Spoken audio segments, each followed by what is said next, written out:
أعوذ بالله من الشيطان الرجيم. بسم الله الرحمن الرحيم.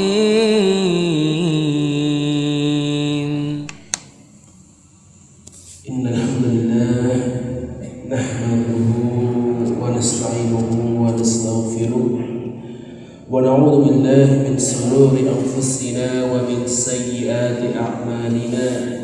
من يهده الله فلا مضل له ومن يضلله فلا هادي له.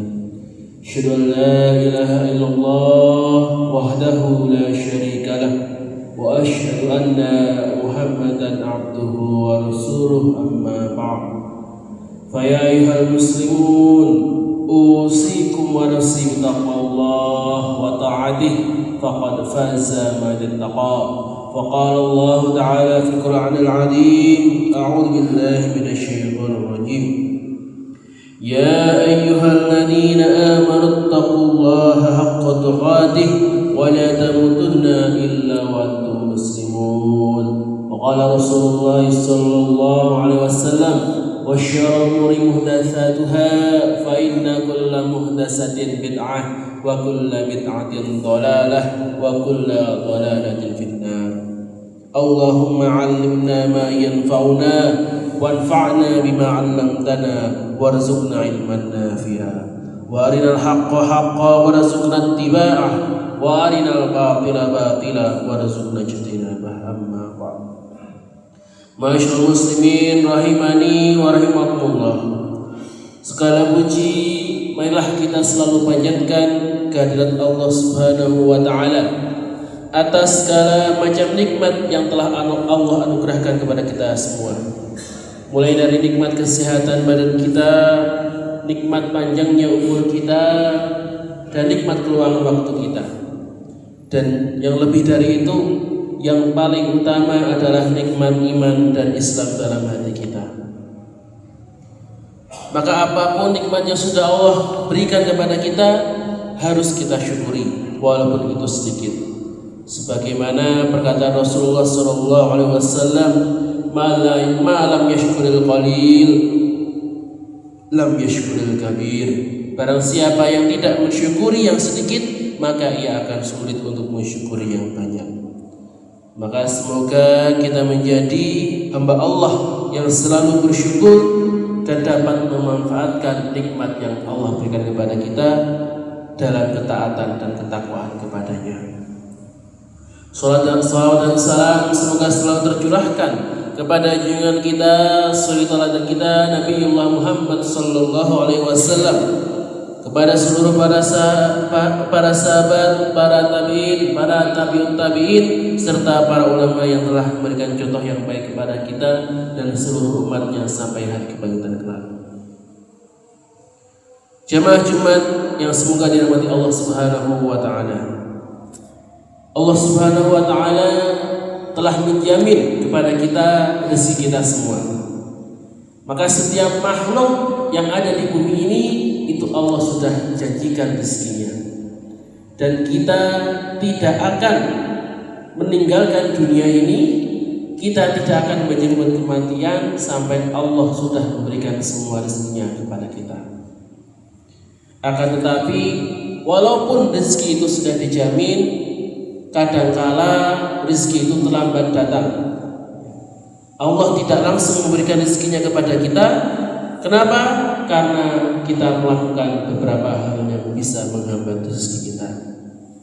Ibnu Qayyim rahimahullah dalam kitabnya Zadul Ma'ad berkata, ada 4 hal yang dapat menghambat rezeki, yaitu tidur pagi, sedikit sholat, bermalas-malasan, dan sifat khianat. Jamaah sidang Jumat yang dirahmati Allah Subhanahu wa taala. Yang pertama adalah tidur pagi. Kenapa kok tidur pagi ini menjadi penghambat rezeki? Karena waktu pagi adalah waktu yang penuh berkah. Dari sahabat Syahr al-Ghamidi radhiyallahu anhu, Nabi sallallahu alaihi wasallam bersabda, "Allahumma barik li ummati fi bukuriha." Ya Allah, berikanlah keberkahan kepada umatku di waktu paginya. Maka apabila Nabi Muhammad ingin mengirim suatu pasukan, beliau selalu mengirimkannya pada pagi hari. Sahabat Sakhr sendiri yang meriwayatkan hadis ini adalah seorang pedagang. Dia biasa membawa barang dagangannya ketika pagi hari. Karena hal itu dia menjadi kaya dan banyak hartanya. Sedangkan di antara kita malah memanfaatkan waktu pagi kita dengan apa? Malah dengan malas dan enggan untuk bangun subuh. Tidak melaksanakan sholat. Kadang sampai bangun paginya itu sudah jam 6 atau jam 7 atau ketika matahari sudah meninggi. Itu yang paling parah. Atau yang sudah sholat subuh, ya, dia ikut berjamaah di masjid, tapi setelah subuh malah kembali lagi ke tempat tidur, kemudian tidur kembali. Padahal ketika sholat subuh sampai waktu syuruk, kira-kira sekitar 10 menit setelah matahari terbit, itu merupakan waktu yang sangat berkah. Rasulullah SAW bersabda, barang siapa yang sholat subuh berjamaah, kemudian berzikir dan membaca Al-Quran sampai waktu syuruk, kemudian melaksanakan sholat 2 rakaat, maka seperti mendapatkan pahala haji dan umrah yang sempurna dan sempurna. Kemudian bagi orang-orang yang meninggalkan sholat subuh akan diancam dengan lepasnya dari jaminan Allah Ta'ala. Rasulullah SAW bersabda, man shalla subhi fahuwa fi dhimmatillah. Barang siapa yang sholat subuh, maka ia berada dalam jaminan Allah. Fala yutallibannakum Allahu min dhimmatihi bisyai'in fayudrikahu fayakubbahu fi nari jahannam. Oleh karena itu, janganlah menyakiti orang yang sholat subuh tanpa jalan yang benar. Jika tidak, Allah akan menyiksanya dengan menelungkupkannya di atas wajahnya dalam neraka jahanam. Inilah beberapa keutamaan yang Rasulullah sebutkan bagi orang-orang yang menjaga subuhnya. Minimal bisa bangun ketika adzan subuh. Lebih baik lagi bisa bangun sebelumnya. Dari jam 2 atau jam 3 itu sudah bangun, kemudian dilanjutkan dengan sholat tahajud. Kemudian berzikir dan baca Al-Quran sampai adzan subuh, dilanjutkan dengan sholat subuh berjamaah. Setelah sholat subuh tidak tidur lagi, tapi dilanjutkan dengan berzikir dan membaca Al-Quran di masjid sampai menjelang terbit. Itulah pagi yang berkah, pagi yang diridhoi oleh Allah Subhanahu wa Ta'ala. Bahkan termasuk sifat orang munafik adalah orang yang tidak suka dan menjauhi sholat subuh. Rasulullah bersabda, laisa sholata athqala 'alal munafiqin. Tidak ada sholat yang lebih berat bagi orang-orang munafik min sholatil fajri wal isya, selain dari sholat subuh dan sholat isya. Walau ya'lamuna ma fihima, seandainya mereka tahu apa keutamaan yang ada dalam kedua sholat itu, la atauhuma walau habu, mereka akan mendatanginya walaupun dengan merangkak. Kemudian yang kedua adalah sedikit sholat, karena sedikit sholat berarti kurang ketakwaannya. Padahal takwa itu adalah pembuka pintu rezeki. Allah berfirman dalam ayat At-Talaq ayat 2 dan 3, wa may yattaqillaha yaj'al lahu makhraja. Barang siapa yang bertakwa kepada Allah, maka Allah akan jadikan baginya jalan keluar. Wa yarzuqhu min haitsu la yahtasib. Dan Allah, Dia akan memberinya rezeki dari arah yang tidak disangka-sangka. Wa may yatawakkal 'ala Allah, dan barang siapa yang bertawakal kepada Allah, fahuwa hasbuh, niscaya Allah akan mencukupi keperluannya. Innallaha balighu amrih, sungguhnya Allah melaksanakan urusan yang dikehendakinya. Qad ja'alallahu likulli syai'in qadara, sungguhnya Allah telah mengadakan ketentuan bagi segala sesuatu. Maka sholat ini adalah amalan yang paling utama setelah syahadat. Keimanan kita, ketakwaan kita pertama dinilai dari sholat kita. Jika sholat kita bagus, sholat kita baik di mata Allah, maka insya Allah seluruh amalnya akan ikut baik. Tapi kalau sholatnya buruk, sholatnya jelek, sering kosong-kosong, sering tidak jamaah, maka amal yang lain juga akan ikut jelek. Maka kalau kita merasa rezeki kita itu kok seret, ya, rasanya mencari nafkah itu susah, maka bisa jadi salah satunya adalah karena sholat kita yang masih belum bagus. Entah karena sholatnya yang masih sering tidak sholat, sholatnya masih belum genap, hanya duhur asar saja, atau duhur asar maghrib saja, atau yang sudah genap tapi belum jamaah, masih di rumah atau di tempat yang lain, bukan di masjid, atau yang sudah jamaah tapi jamaahnya masih sering masbuk, atau yang tidak masbuk tapi masih belum khusyuk. Maka insya Allah ketika kita memperbaiki sholat kita, Allah pun akan memperbaiki rezeki kita. Ma'asyiral muslimin rahimani wa rahimakumullah.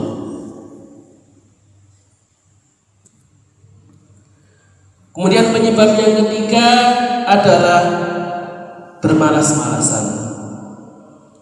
Maka sifat ini bisa menjadi sebab rezeki kita itu sulit datang. Karena seorang muslim itu dituntut bekerja dan bertawakal kepada Allah. Jadi walaupun Allah itu sudah menjamin rezeki kita, maka rezeki itu tetap harus dijemput.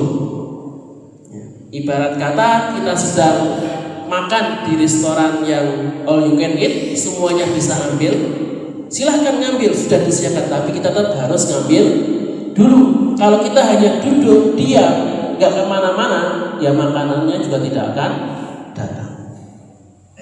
Maka contohlah burung seperti yang disebutkan dalam hadis, seandainya kalian benar-benar bertawakal kepada Allah, tentu kalian akan diberikan rezeki sebagaimana burung diberikan rezeki.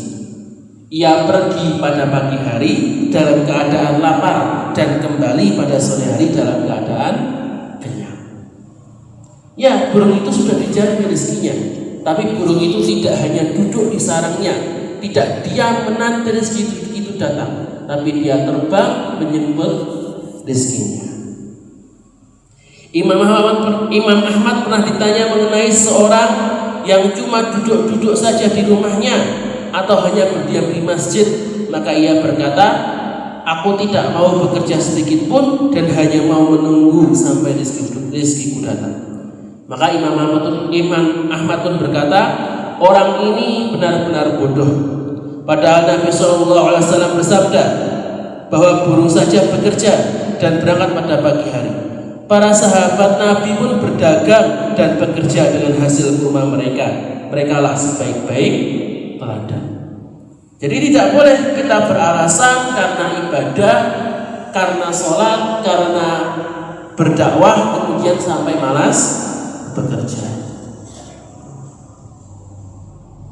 Jadi dari sini menjadi dalil bahwa kita itu tidak boleh bermalas-malasan, ya, tapi harus rajin bekerja. Dari Abu Hurairah radhiyallahu anhu, Nabi SAW bersabda, tidaklah para hamba berada di pagi hari, di dalamnya ada dua malaikat yang turun. Salah satunya berkata, ya Allah, berilah ganti kepada orang yang sedang berinfak. Dan yang lain mengatakan, ya Allah, berikanlah kebangkitan kepada orang-orang yang pelit. Dan di sini termasuk infak adalah orang yang menginfakkan hartanya kepada keluarganya.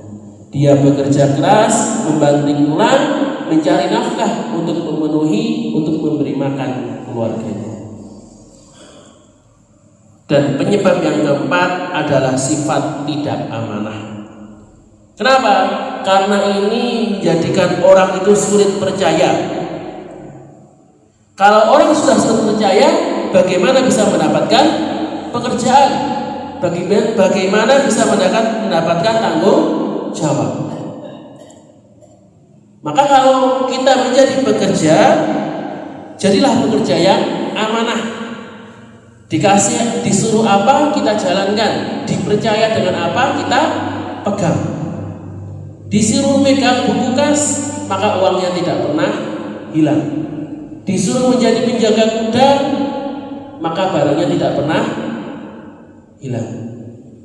Maka ketika kita menjadi orang yang amanah, orang akan mudah percaya. Kemudian ketika orang sudah percaya, kita akan diberi tanggung jawab yang besar.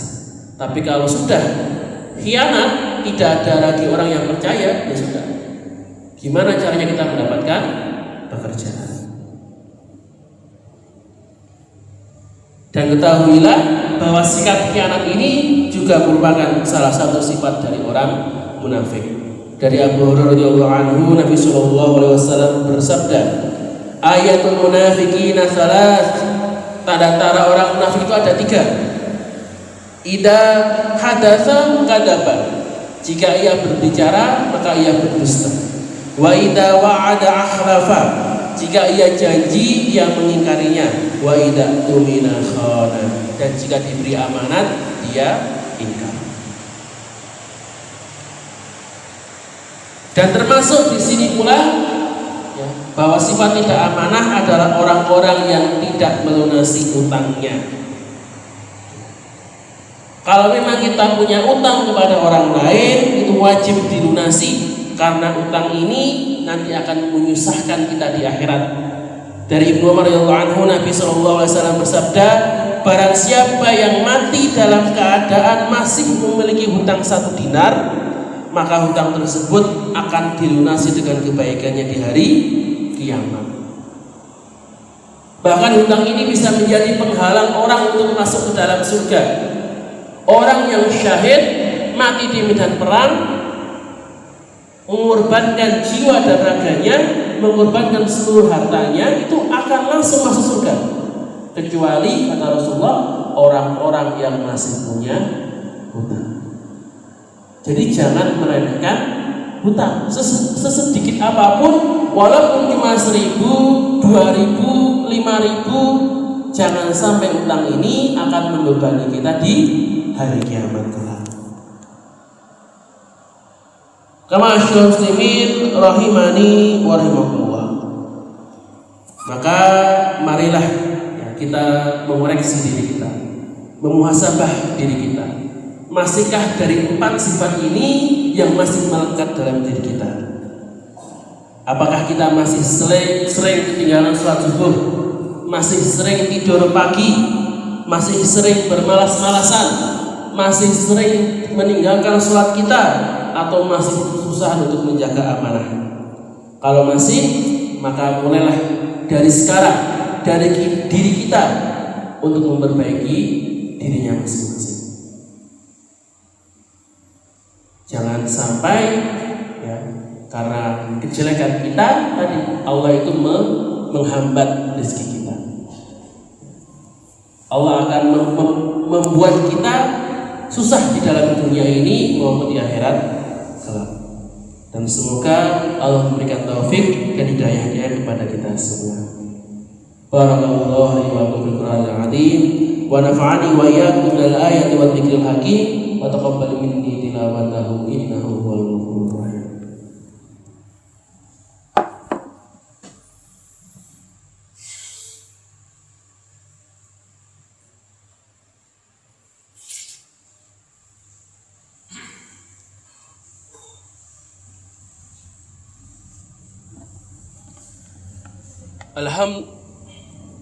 Alhamdulillah wa kafa wa usalli wa usallimu ala rasulihil mustafa wa ala alihi wa ala ashabihi ahlil wafa. Asyhadu an la ilaha illallah wahdahu la syarika lah wa asyhadu anna Muhammadan abduhu wa rasuluh, amma ba'd. فيا أيها المسلمون أوصيكم ونفسي بتقوى الله واعلموا أن الله أمركم بأمر عظيم أمركم بالصلاة والسلام على رسوله الكريم وقال الله تعالى في القرآن العظيم أعوذ بالله من الشيطان الرجيم إن الله ملائكته يصلون على النبي يا أيها الذين آمنوا صلوا عليه وسلموا تسليما اللهم صل على محمد وعلى آل محمد كما صليت على إبراهيم وعلى آل إبراهيم إنك حميد مجيد اللهم اغفر للمسلمين والمسلمات والمؤمنين والمؤمنات الأحياء منهم والأموات إنك سميع قريب مجيب الدعوات يا قاضي الحاجات اللهم انصر المجاهدين في فلسطين وفي مشارقها وفي مغاربها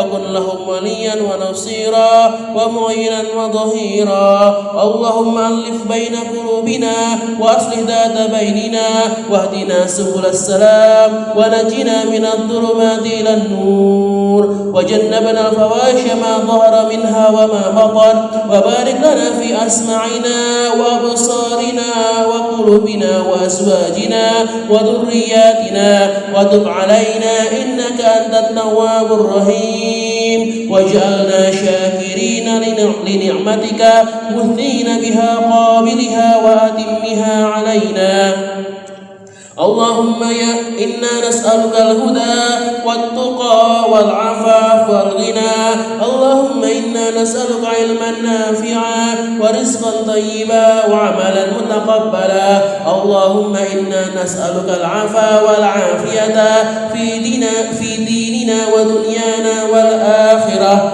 اللهم أكفلنا بحلالك عن حرامك وأغننا بفضلك عمن سواك اللهم أحسن عاقبتنا في الأمور كلها وأجرنا جزي الدنيا وعذاب الآخرة يا مقلب القلوب ثبت قلوبنا على دينك ربنا ظلمنا أنفسنا وإن لم تغفر لنا وترحمنا لنكونن من الخاسرين ربنا هب لنا من أزواجنا وذرياتنا قرة أعين واجعلنا للمتقين إماما ربنا اغفر لنا ذنوبنا وذنوب والدينا وارحمهما كما ربيانا صغارا ربنا آتنا في الدنيا حسنة وفي الآخرة حسنة وقنا عذاب النار وقنا عذاب النار وقنا عذاب النار سبحان ربك رب العزة عما